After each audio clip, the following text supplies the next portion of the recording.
Hello and welcome everybody, I'm Barbarian and this is Dev Diary number 22 for Victoria 3, and this is easily listen. If you haven't followed the Victoria 3 conversation about its development, then you will not know this, but anybody that has even seen a centimeter of it will know that this, the concept of war, is easily the most contentious, the most controversial, and the most anticipated Dev Diary that has ever been released for Victoria 3, frankly, in my opinion, that has ever been released for any game whatsoever. This Dev Diary is a new step, this Dev Diary is a new move, and it is something that the community didn't expect, at least not to this degree.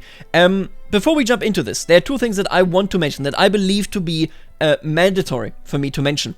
All of you throughout this Dev Diary series have left amazing comments. Seriously, we have had so many points of view that were not mine, that looked from a different angle, and that were really interesting to look at, because otherwise I would have never thought of it myself. I would like this Dev Diary to be the most intense one when it comes to that yet. If you have an opinion that agrees, that disagrees, that is impartial, that is slightly or very strongly disagreeing or agreeing, please make a comment, make your case, much like I am making my case in this video. I love seeing it, I know the community loves seeing it, and I know many more people than the community loves reading these things. Please, please do it. The second thing is, when you make your case, I really, really want you to make an Iron Man case. What does that mean? When you want to have it easy in a discussion, you make a straw man. You basically make a very weakened position of your opponent and say, this is ridiculous, it's terrible. That's a straw man. I want you, whenever you make your case, to argue against the strongest version of whoever you disagree with possible, okay? Please go ahead and do that, because you will never convince anyone unless you actually address the strongest version of their position. You will never convince anyone. So please go ahead. I know all of you are truly amazing about this sort of stuff, so I just want to bring it up because this is vital. This is a vital step, not just for Victoria 3, but in my opinion for grand strategy as a whole. Now, this is the concept of war, so I just want to let you know that this is not about anything related to the genuine mechanics. This is about the core essence of what makes warfare in Victoria 3. I say we jump into it. Please keep an open mind, no matter what your opinion, because we should judge this as a mechanic and how it might feel, rather than what we're used to, what we're not used to, what we would like to see, what we would like to dream of, that sort of stuff, right? We want the real thing to work. That is what we all can agree on, I think. So then, how does war and combat work? The answer is that we've taken a pretty different approach to warfare and combat in Victoria 3 compared to other Paradox Grand Strategy games, and in this Dev Diary I'll be going over the overall vision that governs our design for warfare, with the actual nitty-gritty on the mechanics coming over the next few weeks. Warfare in Victoria 3 has its own design pillars, so Victoria 3 has design pillars, you know, where everything comes together, where everything is interconnected, and warfare is similar. Let's go through the pillars. War is a continuation of diplomacy. Anything that you can gain through war should also be possible to gain through diplomacy. As we've already talked about this multiple times, we will not be expanding too much about it here. This is a big step, and it may not look like a big step initially, but it really is a big step. When you look at warfare in CK3, you will very easily and quickly notice that if you, for example, have a claim on a county, a duchy, a barony, a kingdom, an empire, you can't really gain them through diplomacy. It's not possible. I do think that is a shortcoming. I absolutely do think that. Victoria 3 pledges to basically not do that. EU4, you barely can get anything via diplomacy. Primarily, you do things via war. Hearts of Iron 4 we don't need to talk about, that's a war game, to be fair, so that is earned. Stellaris, you gain things via war, period. Right? Victoria 3, can't talk, takes a different approach. This is a big change. Do not look at this as, yeah, of course, duh, right? No. This is a big change. Seriously, it's a big pillar. The second pillar, war is strategic. In Victoria 3, all decisions you make regarding warfare are on the strategic level, not the tactical. What this means is that you do not move units directly on the map or make decisions about which exact units should be initiating battle where. Instead of being unit and province based, warfare in Victoria 3 is focused on supplying and allocating troops to front lines between you and your enemies. The decisions you make during war are about matters such as what front you send your generals to and what overall strategy they should be following there. If this sounds like a radical departure from the norm in Paradox GSGs, that is because it is, and I'll be talking more about the rationale at the end of this Dev Diary. This is the big one. The one before this already was big, but this is the big one. This is what I talked about in the crackpot theory, where, admittedly, I wasn't correct. I wanna make that clear as well. I took the crackpot theory from the concept of strategic zones, which evidently isn't the case. It is not based on strategic zones. It is based on front lines. We're gonna see that at the bottom of the dev diary, but we are getting the quintessential nature of what I proposed in the crackpot theory. Whether the actual execution is going to be that way is something else. Now, listen, I want to design an Iron Man position here, okay? Please bear with me. Argue against this Iron Man position. We do not know what exactly this will look like in true form. But when asked previously, or rather, there were two people, or two kinds of people, when it comes to arguing about the crackpot theory in the past. There was one that designed a straw man. And I get it, it's natural. It's the only existing reference to this sort of system that we have. And they basically stated it will be that they thought I said that, which I didn't. But they basically said that I wanted a system for the army in Victoria 3 similar to Hearts of Iron 4's system for the navy and the air. Absolutely not.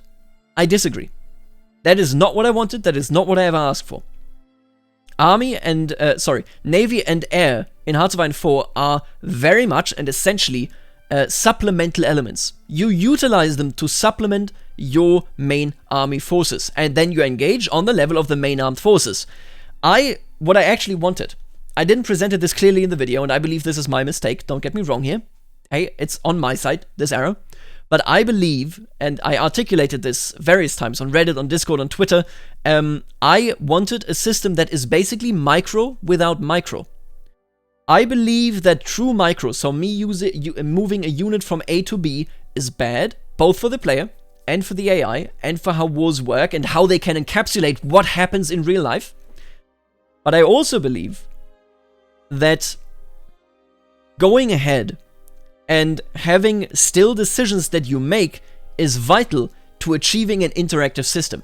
We get rid of using actual units and we set a general strategy. This is what I wanted here. How could this crystallize? For example, I create an army, that army I assign to a war zone, and then I say, I need you to take this and that town. The hub, right? The population hub. I need you to take this and that mine to get rid of their supply there. I need you to break through their army where they are the strongest or where they are the weakest. I need you to unify. You know, obviously at the start of the game you don't have any front lines per se, but you know, you still can assign armies to general warfare theaters, that sort of stuff. And then you watch it and you can change your commands as they are. This is micro without micro. Now, why do I believe this to be necessary? If I design the Iron Man for the micro design of grand strategy warfare systems, we have two issues that can never, and I mean never, even if the system is as strong as it can be, that can never be addressed by microsystems, okay? Microsystems, just as an explanation, means where you actually move every unit. That is a microsystem. The first issue stems from unrealistic movements. The player can cancel movements left and right, they can initiate movements, they can do really stupid stuff and make it work because they are smarter than the AI. The AI will never be able to cope. And the result from this, and this is true, if you understand CK3, EU4, Hearts of Iron 4 or Stellaris, you will never lose. It is impossible. You will always win. And when you do this, the main drawback is that A, you're not making strategic or realistic decisions. You're making decisions that work on a meta of the tactical level, that's it. But the bigger drawback, in my opinion, is if you're good at the system, you will never lose. And I understand people want to win in general. I want to win in these games, but I really want to make clear that this is a weakness. If you're good at this game, and you can lose. You know how many amazing stories that opens for you? These games are story generators. CK3 is a roleplay story generator. Victoria 3 is a nation story generator. It generates the story of your country. And if you never lose, which I don't in Victoria 2, if I declare a war, I know I will win. If you never lose, it makes wars boring, but more importantly, it makes it so that you will never experience your nation reeling. Your nation in disaster. Your nation struggling with reality. Your nation having war-torn areas of land, losing land, having revanchism, having, invalids come home after the war, being under the spell of PTSD and requiring your assistance rather than being the working population. All that stuff is gone if you only win. And that is a big negative. The other big negative is, frankly, that the war itself in a micro system can never be simulated.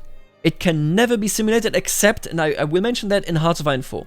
Hearts of Iron 4 does it, yes, because that is how war was. But Hearts of Iron 4 goes from 1936 to 1953. It's a very short time span compared to Victoria 3, EU4, CK3, and so on. Warfare in the medieval period, for example, you go in, you bring an army, you gather your banners, you rally them, and then you go in with some scouts, you burn down a farm village. And then you progress from there, you intimidate somebody, you catch them, you bring them out to fight. None of that happens in CK3. You sit on a castle, you siege it. They sit on a castle, they siege it. You cheese them into giving you a battle area in which you can win. That's what it is. In Victoria 2, Victoria 2, I don't even need to start. From start to finish, Victoria 2 is not actually how warfare worked. Be it the period of marching separated and fighting together, until 1871 roughly is when that lasted, or be it the period of World War I where there's actual frontline massacres that occur. And I do want to mention, World War I wasn't just a frontline massacre. The Russian front, for example, moved very, very liberally. But where I'm coming from is that none of these dramas, none of this character of warfare that is truly unique, truly terrifying to a degree, can be simulated in any of these microsystems. If you have an overarching system that takes a look at warfare, takes a look at frontlines, takes a look at fighting, and then gives you events, gives you certain advances, the enemy can react to this. That is how war is. People sit at home. The Prime Minister sits at home. They wait for news from the frontline. They ask their generals, how is it going?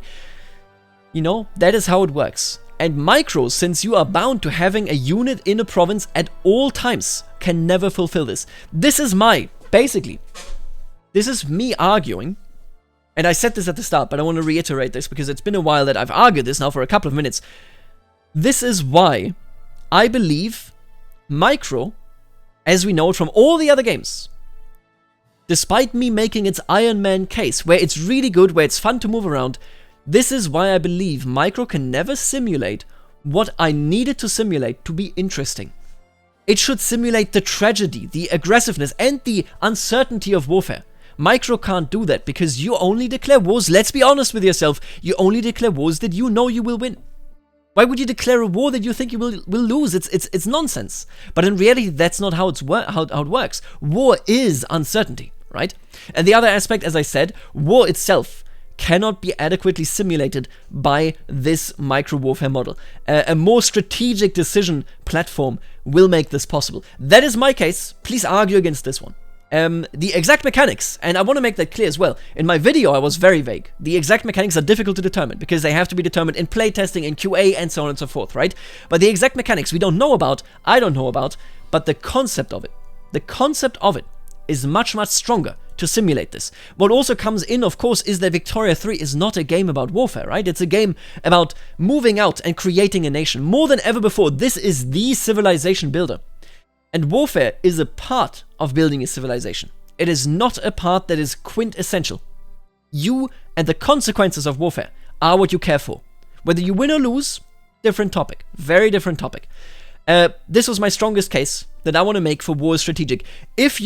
I want to mention this right now. We're 30 minutes in. I should have mentioned this at the start of the video. But if you want me to respond to one of your comments, be that in my reaction video to the comments, or be that in a comment, please start your comment by saying one Proud Bavarian or OPB. Okay, I will respond. I guarantee it. This topic is close to heart for me. Micro is fine, but it can't take that step up. Those two things that I mentioned, I do not believe micro can come over these burdens. This can do it.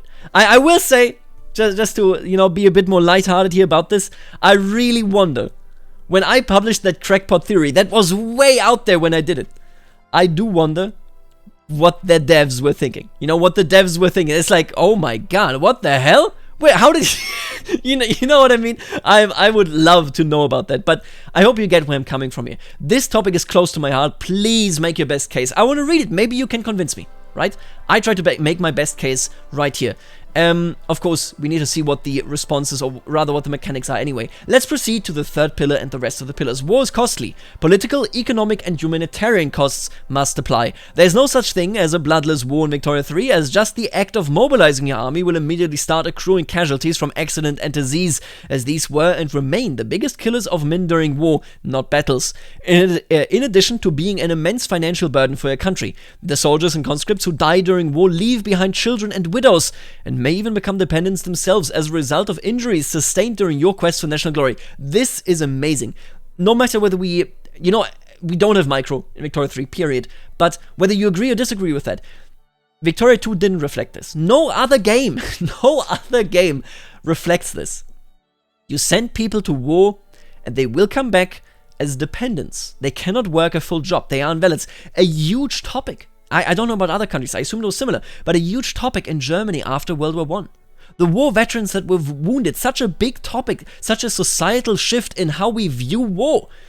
Seriously, great stuff that they are considering this and that they are focusing on this as the third pillar. Also, great art. This is great concept art. Again, I know it's concept art, but this sort of gray on gray depiction here is very emotional for World War I. You know, the way it works. I'm not even sure that this is World War I, honestly. I don't know why, but this kind of smells more like Crimean War to me. Yeah, I don't know. Anyway, the fourth pillar is preparation is key. Much of the strategic decision-making in Victoria 3 that will let you win wars are all about how well prepared you are. For example, have you promoted the most competent generals, or were you forced to promote an incompetent wastrel for political expedience? Have you invested in the best but very costly rifles for your soldiers, or are you forced to fight at a technological disadvantage? During the diplomatic play preceding the war, did you mobilize all of your armies in time and eat the costs in men and material, or did you hold off hoping on a peaceful resolution, or at least for the conflict to end up as a limited war? Did you choose to build and subsidize an arms industry large enough to cover your wartime needs, or is your army reliant on import of weapons that may be vulnerable to enemy shipping disruptions? These are the sort of questions that can decide who has the true advantage when going on an armed conflict in Victoria 3. This, additionally, amazing, has never been considered like this. Yes, you have supply in Hearts of Iron 4, for example, but this is a larger game. This is not just a war game. Hearts of Iron 4 is quintessentially in its nature a war game. It is what it is. It does war, and it does it well, but none of the other games consider war this important. Victoria 3 asks the question, when is a war won and when is a war lost? Oftentimes, they are lost with a long-term preparation.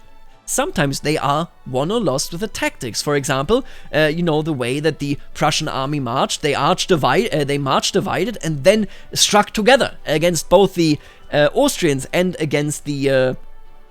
was it von Bülow that invented it? Can somebody help me out here? Who did that? Who invented that strategy? Anyway, they did this against both the Austrians and the French. This sort of stuff is where the decision-making process is. If you hire an incompetent marshal, let's be real here, in EU4, for example, you just re-roll. You just roll a new one. But it shouldn't matter. Having a general means having a general. You shouldn't just be able to re-roll, right? At least not without a significant statewide cost. And this is exactly what they're doing. If you have a general that you need to promote because you are, for example, an aristocracy-based state, then you have a general that is bad. Most of the time, anyway. And that is interesting. That is where wars can be won and where they are lost. That general can either get a triumph when he comes home, or be disgraced as he returns. Quite frankly, and I'm going to go a bit further here, and this is on a bit of a difficult topic, and I realize this, but have you heard of von Trotha? Von Trotha was a German general, I believe a general, not a field marshal, who committed the genocide against the Herero in German Southwest Africa.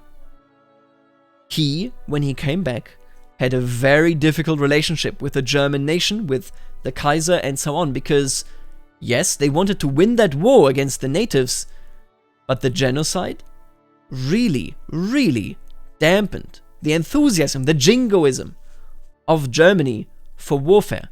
It was a true crime against humanity, and despite the prestige that came with the victory, people still felt very, very difficult about it. So the moral application there still happened, despite the egotistical idea of getting prestige. None of that can ever happen in any other micro-heavy grand strategy game. The general has no liberty, no freedom.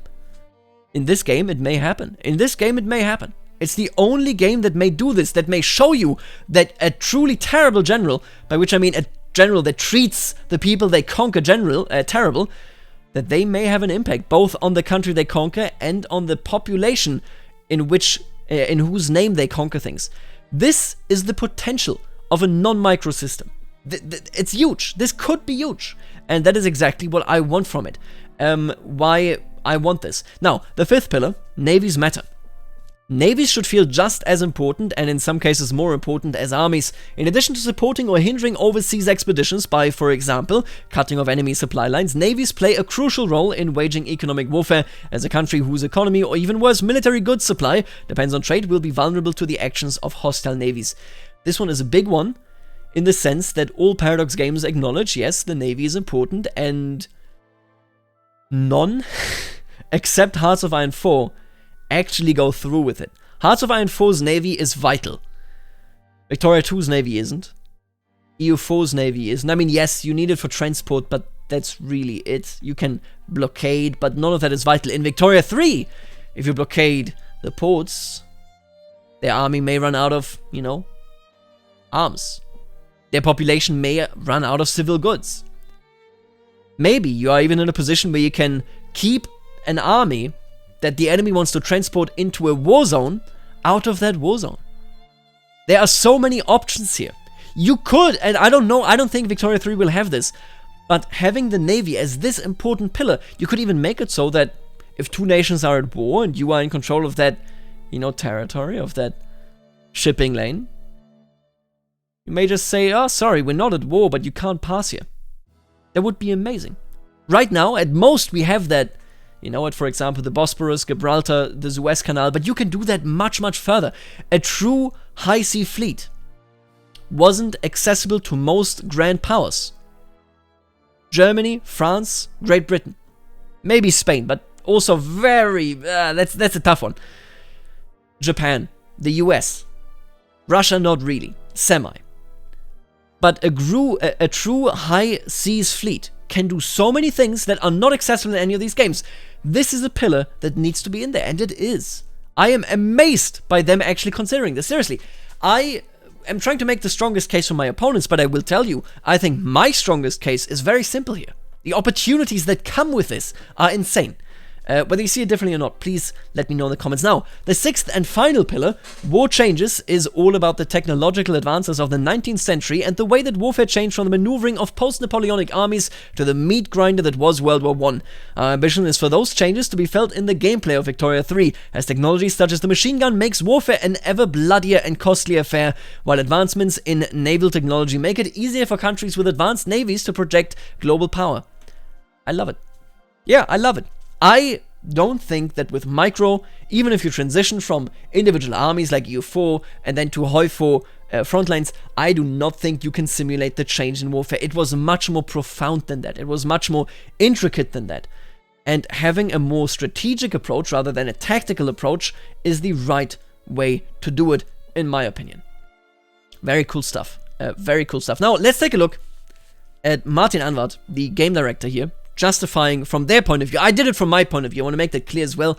I gave you my opinion in this video, but he basically justifies it here, why they're doing this, why they're making this decision from his point of view. I want to talk briefly about our most radical departure from other Paradox GSGs, the absence of units you move on the map, and why we chose to go in this direction. The main reason is simply that Victoria 3 is a game primarily focused on economy, diplomacy, and politics, and we felt a more strategic approach to warfare mechanics fits the game better than micro-intensive tactical maneuvering. It's important to note that how this works differs completely from having AI-controlled units in our other GSGs, so it is not like Imperator, it is not even like HOI4, none of that. Since in Victoria 3,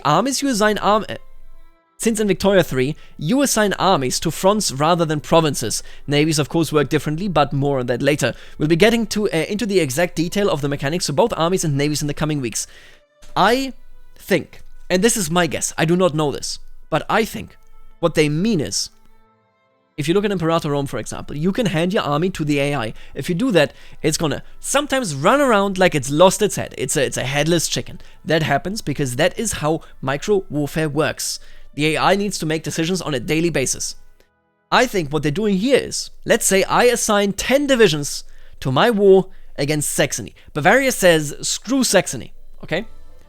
Those divisions don't need to, I need to be right here tomorrow, and I need to, no. Those divisions get a general plan. I can probably talk to the general and say, I need you to advance on Leipzig, or I need you to advance on Dresden. I need you to conquer their fort in Königstein. I think that is a fort in Saxony. I need you to do this, right? And then they do it with a based timer. And that timer will proceed and will be countered by the enemy. We will see the troops actually moving across the map. This is all my ideas, by the way. I want to stress this. I don't know what's actually going on. But this is much, much easier, both for the AI to understand, for the AI to counter, for the AI to handle. You're in a position where the AI doesn't get outflanked because you waited until the movement was locked in. Your AI, your automated army didn't wait until the movement was locked in. No, this is something where two parties actually have a basic strategy, like it works in real life, and execute it. Where they say, we need to conquer certain areas. Execute that, and then look at the results and try to go from there. Much more realistic, much more costly, much more calculable for the AI. The AI can be a valuable opponent. And let me just say, many people, well, sorry, that's actually wrong. I think the majority actually doesn't disagree with me. But some people have stated that they think this is bad because, or this concept is bad because you need micro for PvP. I think that is incorrect. When Hearts of Iron 4 was in development, I was coming from Hearts of Iron 2, Doomsday, from Darkest Hour, from Arsenal of Democracy, from Hearts of Iron 3, and they were talking about automating frontlines, and I was firmly in the camp that said, what? Automated frontlines in my Hearts of Iron? They're ruining it! They're taking away the field marshal feeling! I was terribly wrong. Objectively speaking, as much as I love the old games and my time with them, the new system that was radically different from the old system is far superior. Hearts of Iron 4, especially once No Step Back comes out with the supply lines and the trains and whatnot, Hearts of Iron 4 is easily the most objectively good Hearts of Iron that has ever been made. And I think this is a similar situation. Yes, in PvP in Victoria 2 you rely on microing. I agree, I understand that. You do it in PvE as well. But in Hearts of Iron 3 and Hearts of Iron 2, we relied on the same thing, basically. And I mean, in Hearts of Iron 4, you still rely on microing, but you know what I'm saying, right? When I'm saying it's different now. The micro is different. Hearts of Iron 3, if you've ever played it, you microed everything. Unless you actually gave certain front lines to the AI, but the AI wasn't that good. You microed everything. Yeah, everything. Every single unit. It was a radical departure, and I was very wrong about it. Hearts of Iron 4 is significantly superior. And I think just because an old challenge in which players can measure themselves against other players is gone, doesn't mean that there won't be a player versus player challenge. This is very important to me. I like multiplayer, I love multiplayer. But old challenges disappearing in favor of new challenges, like building up your industry, like giving the right strategic command, like reading the enemy correctly, having intelligence, for example, on the enemy, understanding how their enemy general will go ahead, that sort of stuff. That is still a big challenge, and it should be. And it can be decisive in PvP if they do it this way. I don't know, I'm just suggesting, right? That is basically my case for that as well. We of course, let's continue, we of course still want Victoria 3 to have interesting and meaningful warfare mechanics, but we want the player to be engaging on a higher level of decision making decisions about the overall war strategy and just how much they're willing to sacrifice to achieve their goals, rather than deciding which exact battalions should be battling it out in which exact province next. This also ties into the general costliness of war and the fact that you can achieve your ends through diplomacy. We want the ways in which an outmatched Victoria 3 player triumphs over the enemies to be clever diplomacy, well-planned logistics, and rational strategic thinking rather than brilliant generalship. That's a euphemism as far as I'm concerned. I would read brilliant generalship as exploiting the AI. That's how I win in, CK3 and Victoria 2 and Hearts of Iron. I'm just saying. Ultimately, we've taken this approach to warfare for the same reason we take any game design decision, because we believe that it will make Victoria 3 a better game. I believe this. If you don't believe this, if you believe this, if you don't have an opinion, let me know in the comments. I am passionate about this because I want a non-micro system in CK3 as well. I have a vested interest here. I'm going to make that clear. I don't know what this system actually looks like, but I am very optimistic. I'm incredibly optimistic about this, and I would love to know your opinion. I always take those into account. I always love to talk with and about them. Now, next week, we will have fronts and generals. I hope you're ready for this. I know I am, because that will actually specify what the mechanics look like, what strategic decisions look like, and so on and so forth. I can't believe we're actually getting the system. Listen, on a personal note, I am impressed by Wiz, by Martin. I'm impressed by the team for going ahead with such a radical departure. On a personal note, and please disregard this if you make your arguments, okay? Game creation, fundamentally, is about creativity. You need to find solutions to problems that haven't been discovered yet. Maybe sometimes the problem hasn't been discovered yet. When you look at grand strategy games through the ages, through the last 20 years, there is so much advancement in techs, in how things work, and how things progress, and how things operate. Right? And these advancements are not possible without taking risk.